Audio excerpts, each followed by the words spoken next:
বাংলাদেশের রাজনীতিতে আসতে যাচ্ছে নতুন মোড়। আওয়ামী লীগ নেত্রীর ইচ্ছায় ভারত সরকার চূড়ান্ত সবুজ সংকেত দেবে।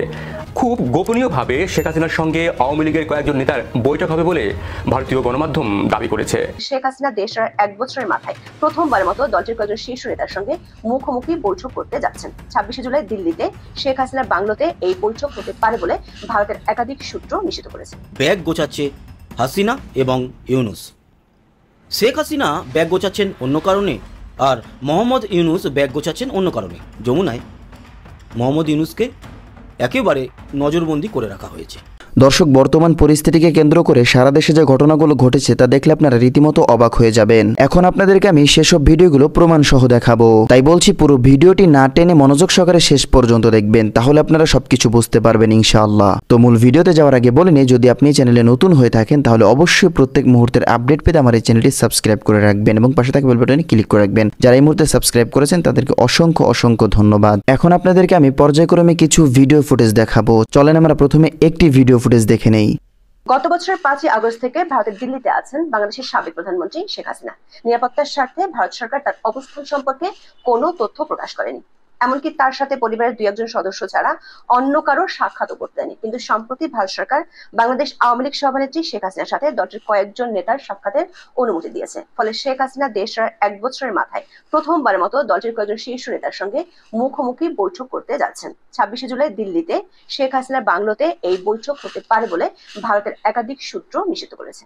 ধারণা করা হচ্ছে জুলাই হত্যাকাণ্ডের সাথে জড়িত থাকার অভিযোগে এবং দায়েরকৃত মামলাগুলো মোকাবেলা এবং সম্প্রতি গোপালগঞ্জে সংঘটিত হত্যাকাণ্ড ও মানবাধিকার লঙ্ঘনের বিষয়টি আন্তর্জাতিক পরিমণ্ডলে প্রচার এবং দলের ভবিষ্যৎ কর্মপরিকল্পনা সম্পর্কে এই বৈঠকে আলোচনা হতে পারে। বিভিন্ন সূত্র থেকে বিবিসি বাংলা জানতে পেরেছে, আওয়ামী লীগের প্রথম সারির বা ক্যাটাগরি 1 এর নেতাদের মধ্যে অন্তত 200 জন পশ্চিমবঙ্গে আছেন। এই শ্রেণীর নেতাদের মধ্যে যেমন আছেন দল ও সাবেক সরকারের শীর্ষ পদাধিকারী এবং মন্ত্রীরা, তেমনই আছেন প্রায় 70 জন সংসদ সদস্য। সূত্রগুলো বলছে, বাংলাদেশে হিন্দু সম্প্রদায় আওয়ামী লীগ নেতাকর্মীদের উপর নির্যাতন, বিশেষ করে গোপালগঞ্জের সংগঠিত হত্যাকাণ্ডের বিষয়টি আন্তর্জাতিক পরিমণ্ডলে ভালোভাবে প্রচার করতে চায় আওয়ামী লীগ। গোপালগঞ্জে সরকার সমর্থক কিংস পার্টি এনসিপি সমাবেশকে ঘিরে আইন শৃঙ্খলা বাহিনীর সদস্যরা বিক্ষোভকারীদের উপর গুলি চালিয়েছিল। ওই ঘটনায় 5 জন মারা যায়। বাংলাদেশের মানবাধিকার সংস্থা আইন ও সালিশ কেন্দ্র তাদের প্রাথমিক অনুসন্ধানে গোপালগঞ্জে গুরুতর মানবাধিকার লঙ্ঘনের প্রমাণ পেয়েছে। এ নিয়ে গণমাধ্যমে খবরও প্রকাশিত হয়েছে। আওয়ামী লীগের পক্ষ থেকে এই বিষয়টিকে কেন্দ্র করে আন্তর্জাতিক পরিমণ্ডলে বাংলাদেশের অন্তর্বর্তী সরকারের বিরুদ্ধে শক্ত জনমত গড়ে তুলতে চায়। সেটি নিয়ে দলের নেতাদের দিক নির্দেশনা দিতে পারেন বাংলাদেশের আদালতে অভিযুক্ত সাবেক প্রধানমন্ত্রী শেখ হাসিনা। তবে আওয়ামী লীগ নেতাদের পক্ষ থেকে ভিন্ন নামে গোপালগঞ্জের ইস্যুটিকে নিয়ে দিল্লিতে একটি সংবাদ সম্মেলনের আয়োজন করা হয়েছিল, কিন্তু ভারত সরকার আপত্তিতে শেষ পর্যন্ত ওই সংবাদ সম্মেলনটি বাতিল করা হয়। ব্যাগ গোছাচ্ছে হাসিনা এবং ইউনূস। শেখ হাসিনা ব্যাগ গোছাচ্ছেন অন্য কারণে, আর মোহাম্মদ ইউনূস ব্যাগ গোছাচ্ছেন অন্য কারণে। কারণের মধ্যে মিলও আছে। দুজনেই ছেড়ে যেতে চাইছেন এই মুহূর্তে যেই জায়গায় আছে সেই জায়গাটি, কিন্তু আলটিমেটলি ডেস্টিনেশনটা ঠিক উল্টো। একজন দেশ ছেড়ে বিদেশে, অন্যজন বিদেশ ছেড়ে দেশে। শেখ হাসিনা এই মুহূর্তে অনেক শান্ত এবং অনেক ঠান্ডা মাথায় কাজ করছেন। উনি বুঝে গেছেন কি করতে হবে, অনেকটা বোঝেননি। ভারতের নিরাপত্তা উপদেষ্টা অজিত ডোভাল মিটিং করেছেন এবং শেখ হাসিনাকে যা যা ব্রিফিং করার করে দিয়েছেন। অন্যদিকে বাংলাদেশের এই মুহূর্তের পরিস্থিতি, তাতে মোহাম্মদ ইউনূস পালাতেও পারছেন না। শেখ হাসিনা যখন খুশি যেতেই পারেন। ভারতে রয়েছেন, সেখান থেকে উনি যদি মনে করেন ভারত তো আটকাবে না, তার জীবন বাঁচিয়েছে, তিনি যদি মনে করেন যে বাংলাদেশে এই মুহূর্তে যাবেন, যেতেই পারেন। কিন্তু যদি কিছু ঘটে যায় তাহলে বদনাম ভারতের উপরেও আসবে। সারা বিদেশি মিডিয়াগুলো ভারতকেই বলবে, আপনারা যখন জানতেন যে খারাপ ঘটনা ঘটতে পারে কেন ওনাকে পাঠালেন দেশে। তাই ভারত চিন্তাভাবনা করেই পাঠাবে। কিন্তু চিন্তাভাবনা করে মোহাম্মদ ইউনূস আসেওনি আর যেতেও পারবে না। তার কারণ এই মুহূর্তে যমুনায় মোহাম্মদ ইউনূস বন্দী। ওনার যে ডালপালা সমস্ত কিছু ছেটে নেওয়া হয়েছে। আর এই মুহূর্তে বাংলাদেশ কে চালাচ্ছে জানেন? জামায়াতরা। যমুনায় মোহাম্মদ ইউনূসকে একেবারে নজরবন্দি করে রাখা হয়েছে। এটা খবর, আর অথেন্টিক খবর।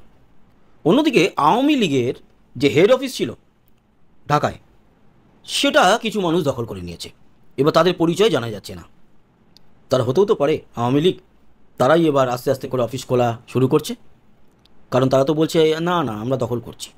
আরও অনেক ব্যাপার রয়েছে, খবর নেবেন ঘটনা সত্যি। একটা সংগঠনের নাম বলি, দেখুন তো এই সংগঠনটা সম্পর্কে আপনার কোনো ধারণা আছে কিনা। সংগঠনের নাম হলো আন্তর্জাতিক ফ্যাসিজম ও গণহত্যা গবেষণা ইনস্টিটিউট।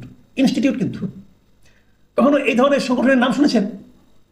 এই ধরনের ইনস্টিটিউশনের নাম শুনেছেন? আমি আজকে যে ঘটনাটা নিয়ে আলোচনা করব, এই ঘটনার উদ্ভব হওয়ার আগ পর্যন্ত আমিও কখনো শুনিনি, এবং এই আলোচনাটা করার আগে আমি ওই সংগঠন সম্পর্কে খোঁজখবর নেওয়ার চেষ্টা করলাম। কোথাও কেউ এই সংগঠনের অস্তিত্ব সম্পর্কে কোনো ধারণা দিতে পারলো না।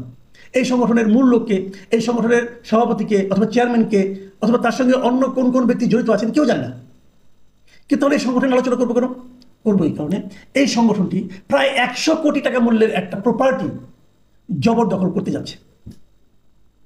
কিভাবে? আসেন ঘটনাটা বলি। বুধবার দিন একদম বঙ্গবন্ধু এভিনিউ, গুলিস্তানের আওয়ামী লীগের যে বঙ্গবন্ধু এভিনিউতে কেন্দ্রীয় কার্যালয়, যেটাকে আমরা 23 বঙ্গবন্ধু এভিনিউ নামে সবাই চিনতাম, এই ভবনটাকে পরিষ্কার পরিচ্ছন্ন করা হচ্ছে। কিছু লোক ভবনটাকে অলরেডি তারা 2 তলা পর্যন্ত পরিষ্কার করে ফেলেছে, 3 তলা পরিষ্কার পরিচ্ছন্ন। বুধবার বৃহস্পতিবার বিভিন্ন পত্রপত্রিকা রিপোর্টার গিয়েছেন এখানে খোঁজখবর নেওয়ার জন্য, কারা করছেন, কিন্তু তারা কোনো সন্ধান করতে পারেনি। এই আন্তর্জাতিক ফ্যাসিজম ও গণহত্যা গবেষণা ইনস্টিটিউট এই নামে একটা ব্যানার তারা ভবনের সামনে টাঙিয়ে দিয়েছেন। তারা এই কাজটা করছেন বলে বোঝা গেল। ভবনের সামনে কয়েকজন লোক প্লাস্টিকের চেয়ার নিয়ে 10-12 জন লোক বসেছিলেন। তারপরে তারা হলো মাতবর, তাদেরকে কেউ বাধা দিতে না আসে, এই জন্য 10-12 জন তাদেরকে ঠেকাবে এবং বলবে। আর ভেতরে অন্য 20 জন লোক পরিষ্কার পরিচ্ছন্নতার কাজ করছেন। পরিষ্কার পরিচ্ছন্নতার কাজ করে ঠিক আছে, এটা নিয়ে আমার কোনো আপত্তি নেই। পরিষ্কার পরিচ্ছন্ন যদি মলমূত্র থাকে, যদি আশেপাশে লোকের সমস্যা হয়, সেটা করতে পারে, কিন্তু সেটা করে দায়িত্বটা কার? এটা দায়িত্বটা কার? দায়িত্ব হলো ভবনের যদি মালিক উনি করবেন। যদি ভবনের মালিক না করেন, যদি সেখানকার এই দুর্গন্ধের কারণে আশেপাশের লোকের সমস্যা হয়, তাহলে সরকার করবে, অথবা এই আশেপাশের লোক মিলে একটা কমিটি করে এটা পরিষ্কার করবে। একটা সিস্টেম তো থাকবে। এরা কারা? এই ভুইফোর সংগঠন করতে গেল। এই সব ওদেরকে সামনে যে 10-12 জন ছিল, ওদেরকে জিজ্ঞাসা করা হয়েছিল যে ভাই আপনারা কারা, আপনাদের সংগঠনের নেতা কারা? তারা তাও বলতে পারেনি। তাহলে তারা কি করবে? কেন করবে? প্রথম আলোর রিপোর্ট আমি দেখলাম, প্রথম আলো থেকে জিজ্ঞাসা করেছিল আপনারা এটাতে কি করবেন, কি করতে চান আসলে। তখন তারা বলেছিল যে পুরো ভবনটি পরিষ্কার পরিচ্ছন্ন করার পর বৈষম্য বিরোধী ছাত্র আন্দোলনে যারা যুক্ত ছিলেন তাদের হাতে তুলে দেওয়া হবে। কেন? বৈষম্য বিরোধী ছাত্র আন্দোলনে যারা জড়িত ছিলেন তাদের হাতে এটা তুলে দেওয়ার আপনি কে? আপনি কি এটা ওনার? এটা আপনি কিনেছেন? এটা একটা প্রপার্টি, একটা সম্পত্তি। এটা কেউ না কেউ মালিক আছে, এর একটা দলিল আছে, এই দলিলটা কারো না কারো কাছে বিলং করে। তো আপনি কে? ডক্টর ইউনূসের হাতে যে ক্ষমতা এখন আছে, হাসিনার হাতে যে ক্ষমতা ছিল, ডক্টর ইউনূসের হাতে সেই ক্ষমতা আছে, এবং ডক্টর ইউনূস সেই ক্ষমতা মহা আনন্দে ব্যবহার করছেন। তারা কারো কাছে কোনো জব দিয়ে করছেন না। তাহলে পার্থক্যটা কি হলো? তাহলে আপনি কোন সংস্কার করবেন সেটা আমরা বুঝতে পারছি না। মুখে মুখে বললে হবে? আপনি আপনার আচরণ দিয়ে দেখিয়ে দেন যে আমরা এই কাজটা করতে চাই, সেটা তো বুঝতে পারছি না। গাইড জিনিস সব হচ্ছে, যা ইচ্ছা তা হচ্ছে। একটা ভবন আমি দখল করে ফেললাম, বলতে আসলেই এই দেখেন আন্তর্জাতিক ফ্যাসিবাদ ও গণহত্যা গবেষণা ইনস্টিটিউট খুলছি। আর আপনি কিছু বলতে পারবেন না। যখন আপনি বলতে যাবেন তখন বলবেন আমরা তো ফ্যাসিবাদের বিরুদ্ধে গবেষণা করবো। তো তুমি বলতে আসছো, তাহলে তুমি ফ্যাসিবাদের দোষর। ভালো একটা আরাম পেয়ে বসছে। হচ্ছেটা কি? তারও যে বড় কথা, যে জায়গায় ঘটনা ঘটছে সেখান থেকে মাত্র 200 গজ দূরে স্বরাষ্ট্র মন্ত্রণালয়। এই স্বরাষ্ট্র মন্ত্রণালয় একজন উপদেষ্টা আছেন, উনি আবার সাবেক লেফটেন্যান্ট জেনারেল। উনি কি করছেন এখানে বসে বসে? উনি দেখছেন না এই কাজটা? যদি আওয়ামী লীগকে আপনারা বাতিল করতে চান, আওয়ামী লীগের সমস্ত সম্পত্তি বাজেয়াপ্ত করতে চান, করেন, একটা অর্ডার দিয়ে করেন, একটা আইনের মাধ্যমে করেন, যা কিছুই করেন আইনের মাধ্যমে করবেন। সরকার সেগুলিকে একবার করতে পারে, করুক সরকার। কিন্তু এইটা থেকে এলো ভুইফোর সংগঠন, যার কোনো মালিক নাই, যার কোনো নেতা নাই, যার কোনো কর্মকর্তা নাই, দিয়ে দিল সাইনবোর্ড, যেরকম গালের মধ্যে 2 গালের মধ্যে এক গালে গণেশ, আরেক গালে ইয়ের ছবি লাগাই রাখলাম, আর হয়ে গেল। শিবের ছবি লাগাই রাখলাম, হয়ে গেল। কেউ চট্টাপড় মারতে পারবে না, কেউ ধমক দিতে পারবে না, কেউ কোনো প্রশ্ন করতে পারবে না, পুলিশ সেখানে যেতে পারবে না, কারণ এখানে বড় করে লেখা আছে ফ্যাসিজম বিরোধী তারা গবেষণা করবে। এই দেশটাকে কারা চালাচ্ছে? এই প্রশ্নটা কিন্তু আমাদের করতে। মানুষ কি বলছে? মানুষ কিন্তু নানা রকম কথাবার্তা বলছে যে এটা কি করা যায়। আবার এর মধ্যে কিছু অন্যরকম চিন্তার মানুষ আছে। কিন্তু দেখলাম কেউ কেউ বলতেছে এটা আসলে কোনো ফ্যাসিজম বিরোধী কোনো সংগঠন না, এটা আসলে আওয়ামী লীগের লোকজনই করতেছে, তারা ওই ব্যানার লাগিয়ে ভবনটাকে পরিষ্কার করতেছে। হতে পারে, এটাও আমি জানি না। কিন্তু প্রশ্নটা হলো, দেশে কি কোনো অভিভাবক নেই? কেউ কেউ দেখবে না? যদি সরকারকে নিতে হয় তো নিয়ে নেই। আমি কিন্তু একটা কথা বলে শেষ করবো। দেখুন, আজকে আওয়ামী লীগ সরকারের পতন ঘটেছে। আওয়ামী লীগের সমস্ত প্রপার্টি আপনার গাইড যদি এরকম ভাবে মবের মাধ্যমে দখল করে নিচ্ছেন, কারা নিচ্ছেন আমি জানি না, কিন্তু হচ্ছে, দখল হয়ে যাচ্ছে। ঢাকাটা যেহেতু হচ্ছে, বাকিগুলো হতে পারে, সমস্যা কি? বহুত খবর আমরা পেয়েছি। এই মব কিন্তু নতুন একটা শিক্ষা দিয়ে গেল, মব কিন্তু একটা পথ দেখিয়ে গেল।